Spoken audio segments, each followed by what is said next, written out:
Sir, बिजली के रेटों को बढ़ाने को लेकर के कोई प्रस्ताव है क्या? क्योंकि लगातार ये कहने में आ रहा है कि बिजली का जो घाटा है निगमों का वो बढ़ रहा है, तो इस वजह से 3 साल के बाद अब आज से या कल से बिजली के रेट बढ़ाए जा सकते देखिए, रेट जो है बिजली के HARC बढ़ाता है।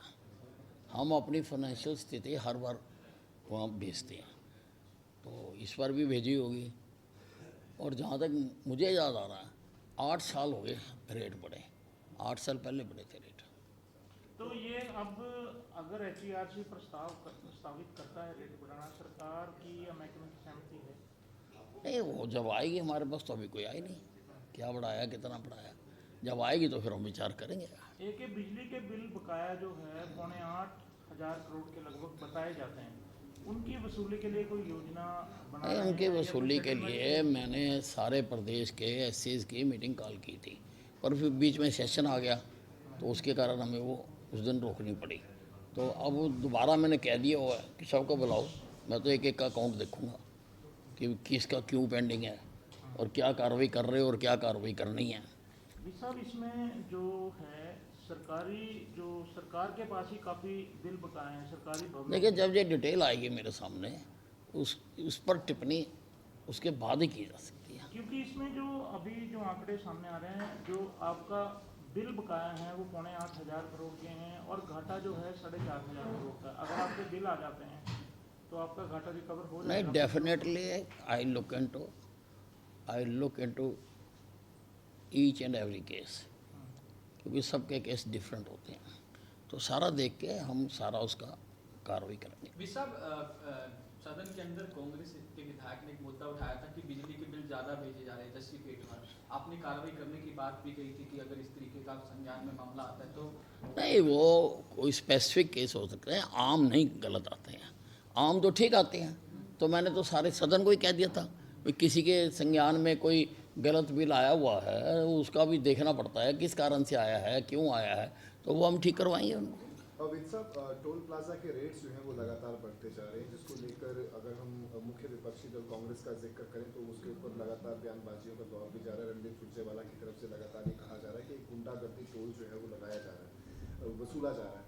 टोल प्लाजा को लेकर किस तरीके से क्या कुछ अगले आने वाले दिनों में पैमाने जो है वो रहने वाले? देखिए, टोल प्लाजा को तो काफ़ी सिंप्लीफाइड करने के लिए केंद्रीय सरकार विचार कर रही है।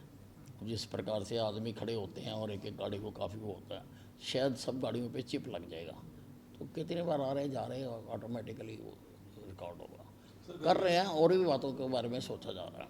वित्त में एक स्टेटमेंट आई योगेश्वर दत्त की विनेश फोगाट को लेकर के कि पहले तो राशि जो इनामी राशि थी उसको ठुकरा रहे थे, सम्मान राशि जो सरकार दे रही थी, लेकिन अब उसी के लिए गिड़गिड़ा रही है विनेश फोगाट, विधानसभा के अंदर गिड़गिड़ा रही थी। तो इस तरह की स्टेटमेंट आई थी, आप क्या कहना चाहेंगे? क्योंकि पहले विनेश फोगाट ने जब सम्मान राशि की घोषणा की थी हरियाणा सरकार ने, क्योंकि मेडल तो उन्होंने जीता नहीं था, लेकिन उसके बावजूद भी सम्मान राशि की घोषणा की तो वो ठुकराती हुई नजर आई थी। आप क्या कहना चाहेंगे? देखिए, ऐसा है, मैंने हमेशा खिलाड़ियों को कहा है कि राजनीति हमारा विषय है, हमें ही करने दो, खेल में राजनीति मत करो।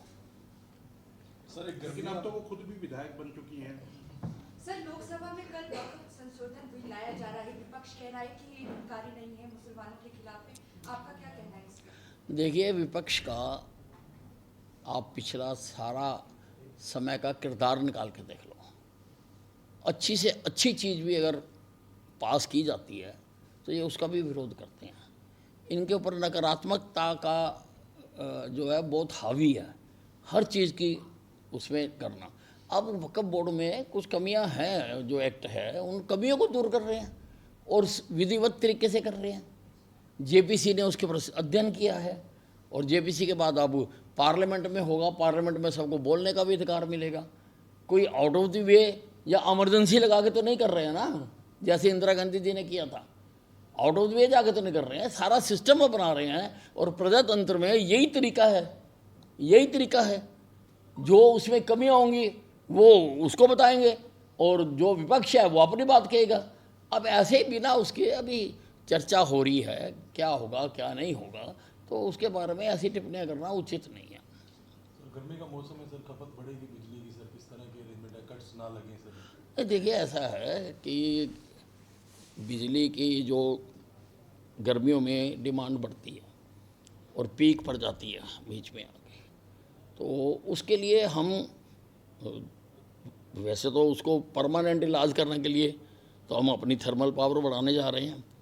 पानीपत में लगा रहे हैं, यमुनानगर में लगा रहे हैं 800 का, पानीपत में भी 2 और लगाने की हमारी प्लानिंग है, और हिसार के खेजड़ में भी लगा रहे हैं।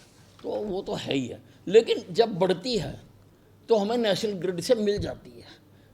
किसी को बिजली हम किसी की नहीं जाने देते हैं, किसी की भी, वो हम लेते हैं। ये बात ठीक है कि शॉर्ट टर्म हम लेते हैं, वो हमें महंगी मिलती है, बहुत महंगी मिलती है, और अगर लॉन्ग टर्म हमारा एग्रीमेंट हो किसी के साथ तो वो हमें फिर उसी रेट पर मिलती रहती है, चाहे पीक हो चाहे पीक ना हो।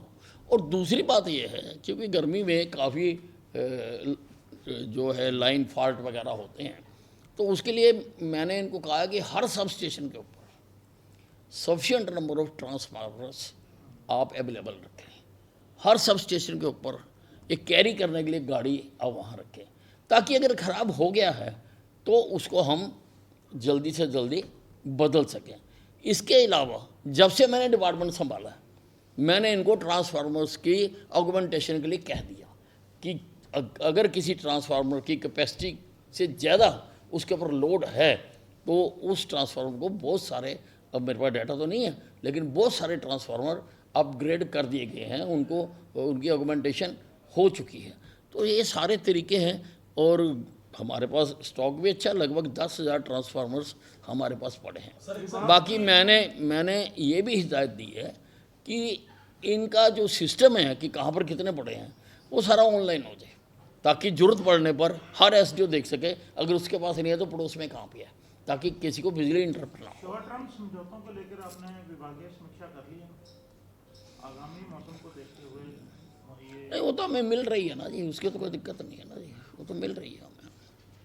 मित्र साहब, भगवंत मान है पंजाब के मुख्यमंत्री हैं, वो कहते हैं कि राहुल गांधी एक ऐसे नेता हैं जो कभी चले ही नहीं, और वो प्रयोग कांग्रेस बार बार कर रही है और वो कभी नहीं चल सकते, वो एक चले हुए कारतूस है, मतलब इस तरह की भाषा का वो कह रहे हैं। तो कैसे देखते हैं आप उनके नहीं, देखिए, वो भगवंत मान जी बिल्कुल ठीक कह रहे हैं, गलत नहीं कह रहे हैं।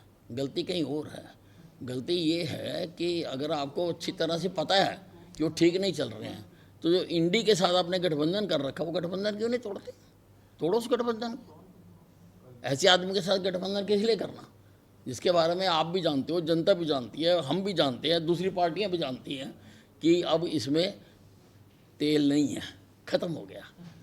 तो फिर तोड़ो इसके साथ गठबंधन, सारी पार्टियां तोड़ें। सर साहब, ये जो आपके पास ट्रांसपोर्ट भी है, तो ये जो अवैध वाहन चलते हैं, खासकर मैक्सी कैब वगैरह या ओवरलोडिंग के वाहन, उनको लेके कोई विभागीय कार्रवाई या समीक्षा हुई? नहीं, देखिए जी, बहुत बड़ी समस्या है, और मैं तो इसको चेक करने के लिए एक दिन खुद सड़क पर खड़ा हुआ था, और लगभग 2.25 लाख रुपए हमने जुर्माना भी वसूल करा था, सारी गाड़ियाँ भी इम्पाउंड की थी, और उसी को देखते हुए बाकी जगह पर भी आरटीएस कर रहे हैं। लेकिन इसमें प्रॉब्लम ये है कि हमारे पास स्टाफ बहुत कम है। एक ज़िले में अगर एक आरटीए भी हो और वो 10 सड़कें आती हैं, वो 10 पे खड़ा नहीं हो सकता। ये प्रॉब्लम है हमारे साथ, हम उसका भी हल निकाल रहे हैं कि किस प्रकार से उसका भी हल निकाला जाए, और किसी को भी जो कानून को वायलेट करके मैं गाड़ी नहीं चलाने दूंगा। आरटीएस की पावर जैसे पहले भी डायरेक्टेड, कुछ सोच रहे हैं आप दोबारा कि उनकी जो पावरों का विस्तार करें, या जैसे 10 सड़कें आपने बताया कि 10 की 10 सड़कों पे आरटीएस? नहीं, उसके लिए हम प्रपोजल बना रहे हैं कि अभी हमने सरकार से मांगे भी हैं कि उस कैटेगरी के हमें और अधिकारी दिए जाएं, ताकि हर ज़िले में कम से कम एक तो हो जाए। आज तो वो स्थिति भी नहीं है, लोगों को अपनी गाड़ी पास कराने के लिए दूसरे तीसरे चौथे ज़िले में जाना पड़ता है। तो इसलिए हर ज़िले में गाड़ी जो है पास हो सके, वो हम कर रहे हैं कोशिश। वित्त साहब, पंजाब के राज्यपाल गुलाब चंद कटारिया ने एक बहुत अच्छा इनिशिएटिव लिया है। पंजाब के अंदर पदयात्रा जो है वो निकाली जाएगी 8 से 13 अप्रैल तक नशे के खिलाफ। उसको किस तरीके से देखते हैं? उसमें सभी जो एमपी हैं, एमएलएज हैं, सीएम तक को इन्विटेशन जो है वो दिया गया। ये बहुत अच्छा इनिशिएटिव है। ये जो बीमारियां लग जाती हैं, ये सामाजिक बीमारियां होती हैं। ये कानून से डंडे से, लाठी से, गोली से। अगर आप पिछला इतिहास देखें तो ये जो बुराइयां थी वो उससे ठीक है, कुछ देर के लिए रुक जाती हैं, लेकिन पूर्णतः ख़त्म नहीं होती है। पूर्णतः ख़त्म तब होती है कि जो समाजशास्त्री हैं वो समाज में लोगों का मन परिवर्तन कर दें, लोग उसको हाथ ना लगाएं, वो है। अलबत्ता जब तक ऐसा नहीं होता तो हमारी सरकार पूरी तरह से तैयार है और हम पूरी कोशिश कर रहे हैं बस। तो